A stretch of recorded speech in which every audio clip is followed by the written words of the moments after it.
po shpresoj që në këtë libër do të hasi diçka në këtë pjesë, puna, metoda dhe filozofin e këtij njeriu qysh në atë kohë Kosovën e ka vënë hartë botërore, pavarësisht që kemi qenë pjesë e një shteti tjetër, prapse sportistat janë ndërtuar dhe janë rrit prej durve të tij edhe kanë arrit majat e sportit siç janë evropiani, botrori dhe lojrat olimpike.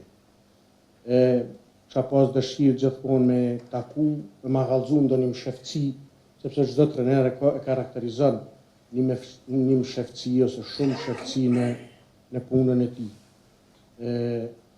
Motivin për rezultate kulminante patjetër që burim e kemi pas në radhë të parë Lahnimanin, edhe Mentaza Lajbekin. Po flas unë personalisht tash edhe i takojnë sporteve luftarake, edhe të dytë kanë sjell medalet, gjitha medalet e mundshme, siç kemi sjell edhe ne në këtë Kosovën e pavarur tash në lirinë e fituar pas shumë sakrifica. Unë po mendoj që vepra e këtyre dy trenerave përkon me sakrificën e luftës tonë çlirimtare, por edhe me sakrificën e popullit tonë, ndoshta me 10 shekuj për çlirim.